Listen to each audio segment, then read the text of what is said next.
What do I mean with main idea? Montez, what do you think? Main part of the story, good.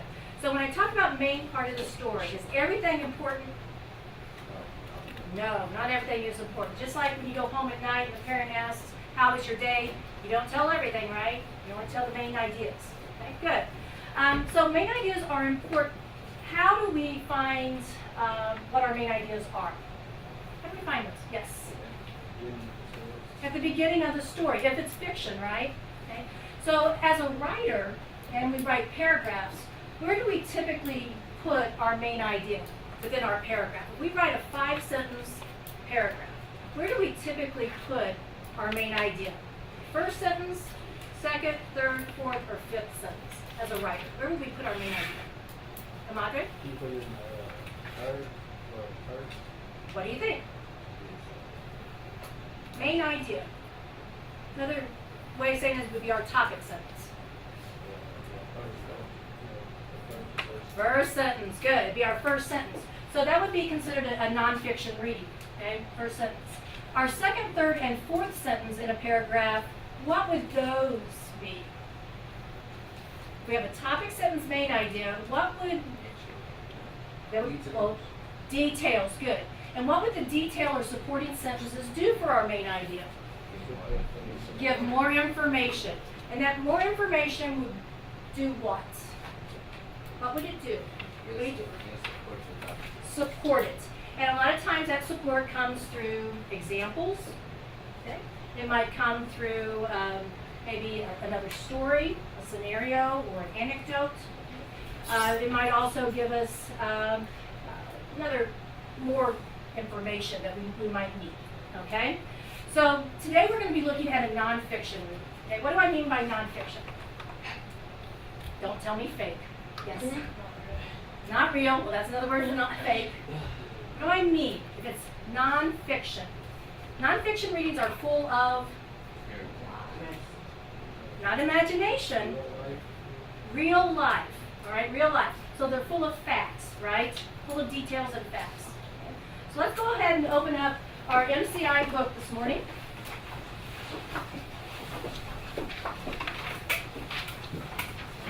And the first thing we're going to see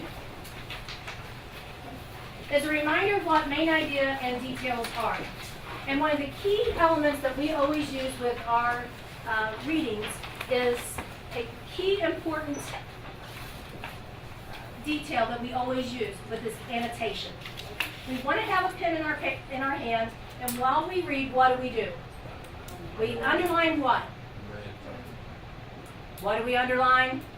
Details. We underline our details. Why do we underline? Why do we need to underline? To find it, but also to remember it, all right? I have to do that all the time. I have to keep lists. Why do you think old Mrs. Reeves has to keep a list? To remember, because I'm old, all right? Why do you have to underline when you read? Not because you're old. To remember, because it's new information. It's like a highlighter, but we don't always have a highlighter, all right? A highlighter doesn't always help us because here we have colored paper and the highlighter may not call attention all the time, okay?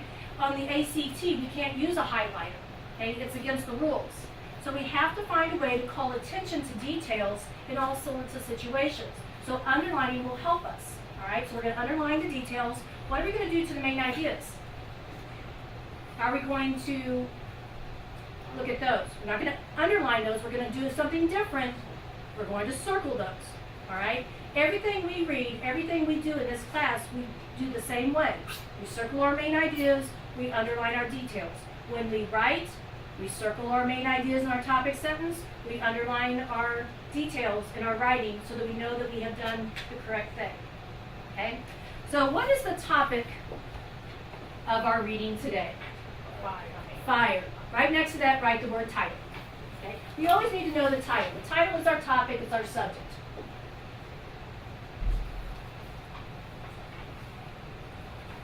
Okay? And the question is, what should you do if your house is on fire? Stop, drop, and roll. How'd you know that, Montez? When did you learn that? Preschool, right? Do you think a lot of people remember to do that? No. Why do we often forget that? You know it. You remembered it. Why do you think people forget? They don't get into a fire. Why do you think they forget? Madre? What? They get older. They get old and forget, like Mrs. Reeves? Maybe. They should panic and they forget. We don't practice it, right? When we do a fire drill at Belleville East, do we stop, drop, and roll? No. We walk out the door and go out to the parking lot, don't we? We never stop, drop, and roll. We talk about stop, dropping, and roll, but we never do it. All right? So when we get into the actual fire, we panic and we don't remember. Okay? That's why we underline and circle every single time. It becomes automatic. We always talk about that automaticity.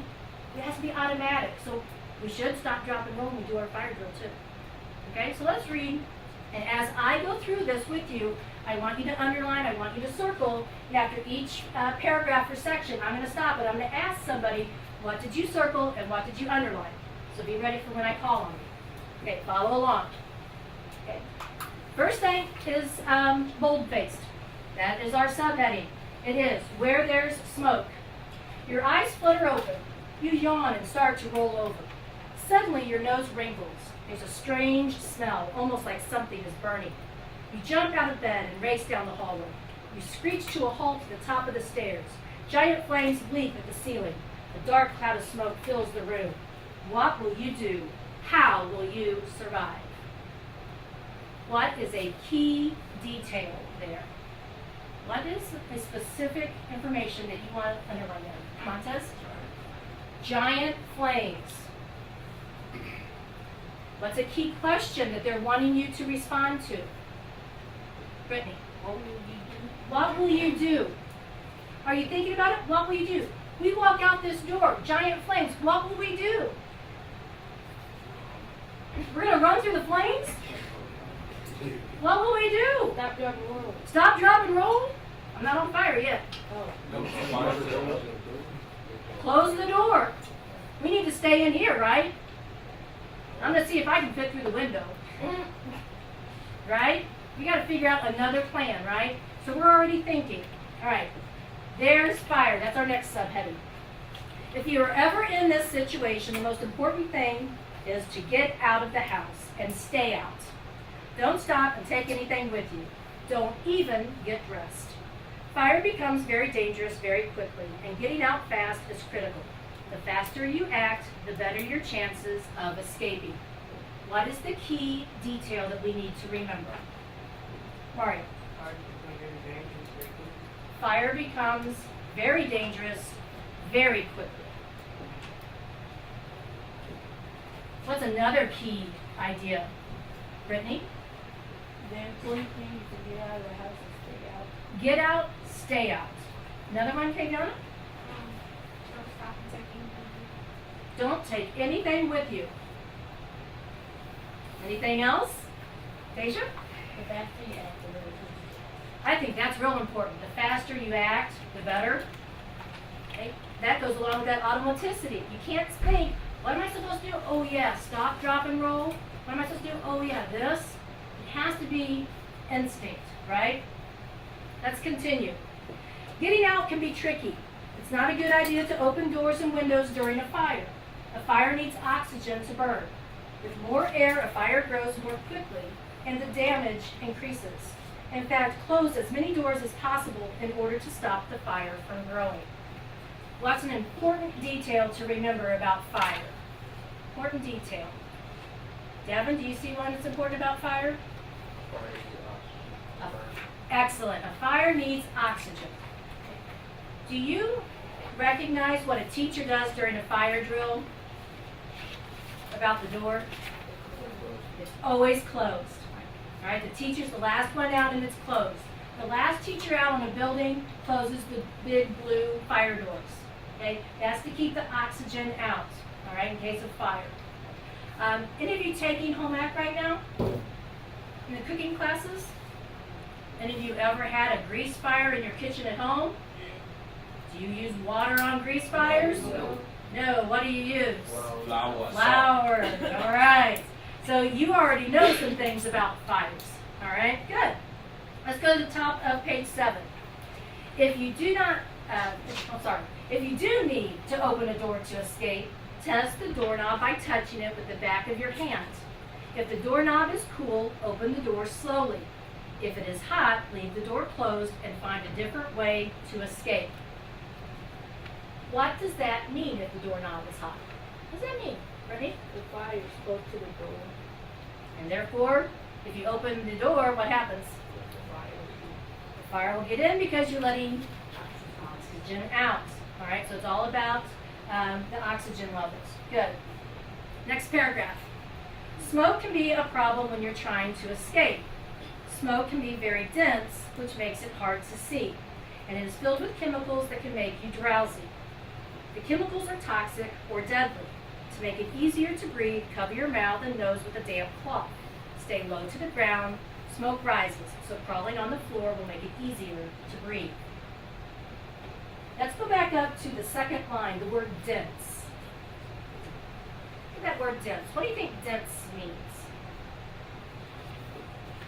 What do you think it means? Smoke can be very dense. A dark color. Okay, good. Dark color, can't see. And how did you come up with that? The reference and hard to see. Ah, so you used your context clues. Good for you. All right. It says here that it's filled with chemicals that can make you drowsy. It says the chemicals or toxic. How would you define toxic? Deadly. How did you come up with that? Ah, you also used your context clues, didn't you? Good. Underline both of those words, dense and toxic. Because you have to stay close to the ground, that's where we get the idea of stop and drop, right? What's the idea of rolling? That's only in case of if you're on fire. Preparation is key. That's our last section. You can't always prevent a house fire, but you can be prepared for one. And that's the whole idea of why we do fire drills. The most important thing is to make sure there are smoke detectors on every floor of your house. Change the batteries once or twice a year just to ensure the detectors still work. Oh, sorry, one more. Your house should always be equipped with fire extinguisher and fire blankets. Fire extinguishers put out fires by cooling the fuel of the fire or removing oxygen that feeds the fire. They should be mounted near doorways. Fire blankets should be used to smother cooking fires. These blankets should be kept in an easy-to-reach place in the kitchen, away from the stove. And don't forget to plan and practice an escape route. Practicing an escape route is especially important for younger family members. Everyone should know how to get out of the house and where to meet once they're out. If possible, your plan should include alternate routes. A doorway or a hallway may be blocked by fire. Fires can be scary, but they can seem less scary if you're properly prepared. If you want to know more, contact your local fire department. And if you wake up one night to a house fire, you'll know just what to do and how to survive. Now in that last section, what is important to know and what to do in order to survive? There's some things that you learned. Rob, what's one thing? Most important thing is to make sure the smoke detectors are looking for. Good, the smoke detectors. I don't know how many stories I've heard recently about house fires, no smoke detector, or the smoke detector didn't have batteries. Anyone know when you're supposed to change those batteries? It says once or twice a year, but you know when they tell you to do it?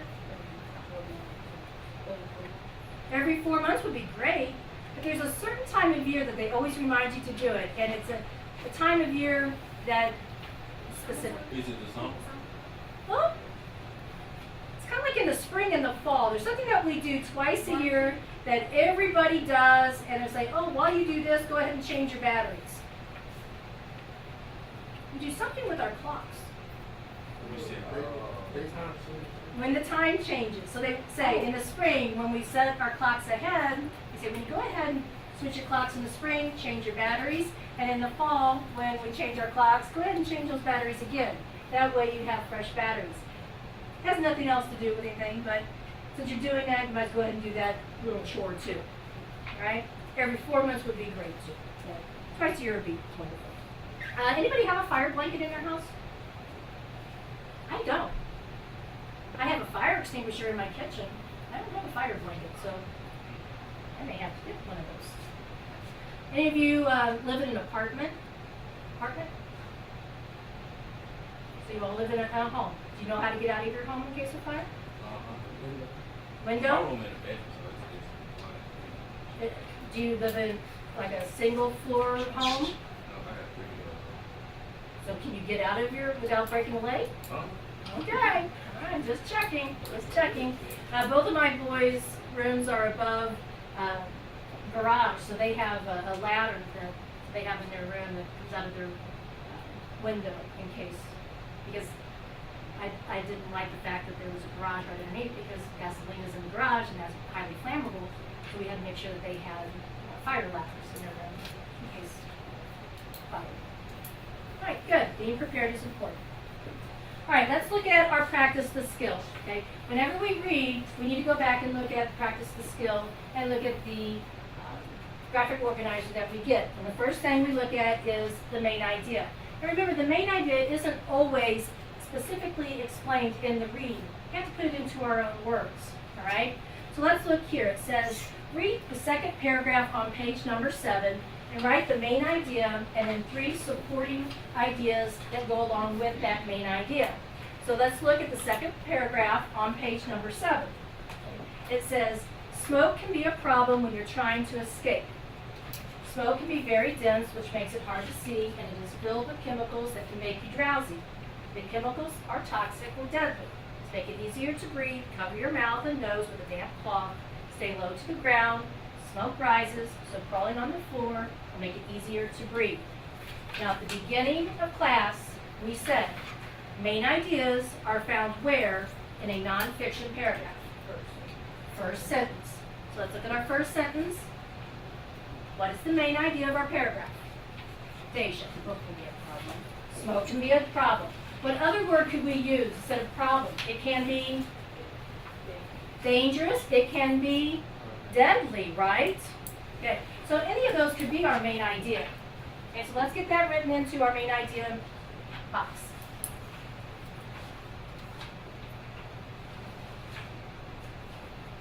Now from that main idea, we need to find 3 specific details that supports the idea that smoke can be dangerous, deadly, or a problem. Either one of those 3 words. What would be one specific detail that supports that main idea? Okay, Deanna, what's what? Smoke can be very dense. Okay, smoke can be very dense, which makes it hard to see. That would be one.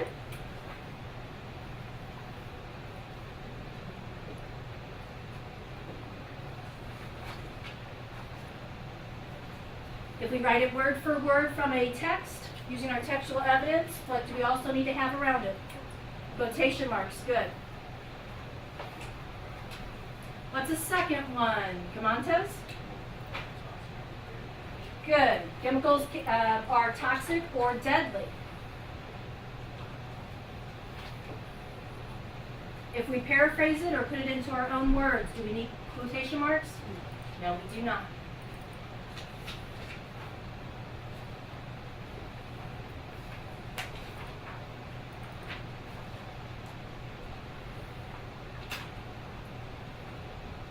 Can we find a third detail?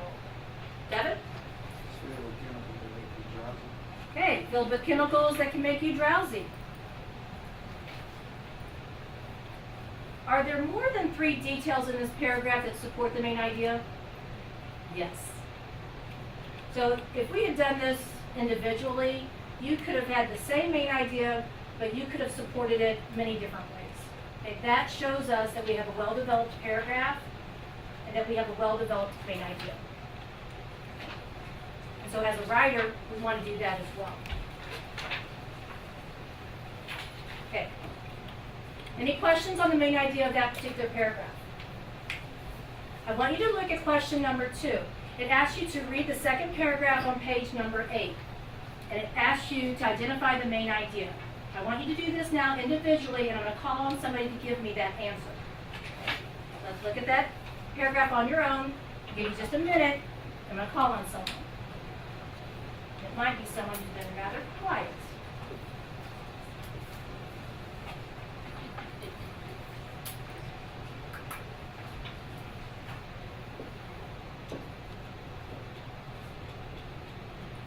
Remember, where do you find the main idea of a paragraph in nonfiction?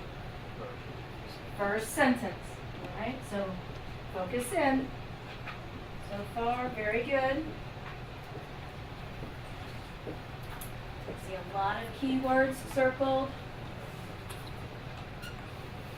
Jarnia, what would be the main idea? What's it all about? Practice, practice, practice that escape route. Raise your hand if you knew. Practice, practice, practice. And now you're writing it, aren't you, Devin? You had it circled down. Good. All right. Any questions on main ideas? Any question on how you find a main idea? Do you all think you can find a main idea of another paragraph if I gave it to you? Okay. Very good.